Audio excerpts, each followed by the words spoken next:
That is the hardest part for me. I think for the most part, we've gotten lucky in that when it comes to making really big decisions, we've ended up agreeing with each other. There have definitely been decisions that have had to get made, and Alex as the CEO has always had to be thinking about what's next and thinking about what's possible and maybe making decisions that negatively affect the short term in order to reach the next place. And I think in those moments, it can be really frustrating for John and I, where we're so focused on the near term and how Alex's decisions are impacting our current workload or our current dynamics. For the most part, though, all of those decisions that we initially pushed up against or fought against have turned out to be the right decisions. And I think that there was a time where Alex kind of seemed like the rogue wild card, and we didn't trust his decisions, and every time he wanted to make a new one, we'd be like, blah, he's at it again. But I think at this point you've made enough difficult choices that have proven to be the right ones that we trust you to kind of trust to jump in after you. Despite our titles, CMO, CEO, CFO, it feels much more lateral. And it feels much more equal. So I don't think of myself as that type of CEO. And what we'll usually do is break for the weekend and we'll come back and we'll continue the conversation. And in organizations that try to reach consensus, it takes a long time for decisions sometimes to be made. And sometimes it takes longer for a decision to be made than I would like, and it frustrates the hell out of me. But we eventually come around and we keep talking, we keep wrestling with whatever it is until we find something that we can all agree on. Our success would not have happened if it wasn't for all three of us and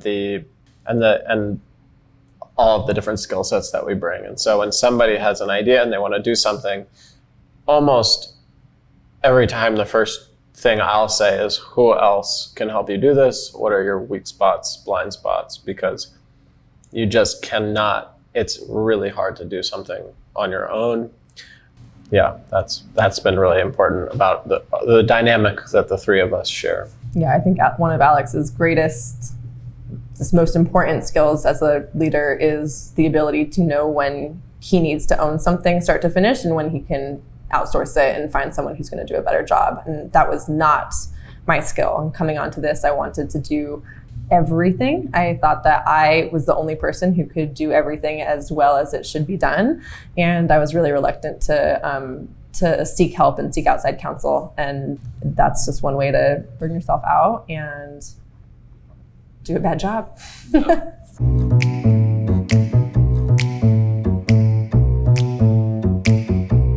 It's really challenging. Yeah. I would say first and foremost, quality childcare provider is what lets us get through this. I don't understand how.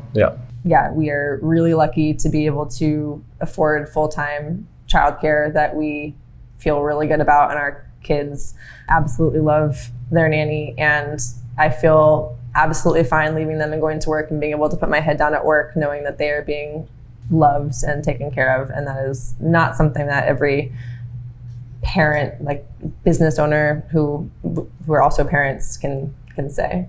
One thing is always taking up more energy than we want it to be taking up, for sure. We're getting better about disconnecting from work at home. I mean, we still will work at times, but we don't get into it personally as much as we used to. And we used to get into arguments at home, and we get into big philosophical debates, and we try to not do that. And then we're so busy at work, we don't really have time to do it at work. So I almost spend the least time with Connie of anybody else in the organization. Our 3-year-old pretty early on started or learned the phrase, stop talking about work. Yeah. And there was a while where we talked right over her anyway until she started saying it louder, and we were like, oh, you really mean it. You want us to stop talking about work. We're going to listen to you because it is directly impacting your state of being right now. We're not going to do it perfectly. And our kids see two parents that are engaged in the world around them and have built a vibrant community. And I think that's important for them to see. And they see their mother, who's, leading that in a sense, and both sort of externally and internally. And yeah, it's a powerful thing. So there's going to be pros and cons to it.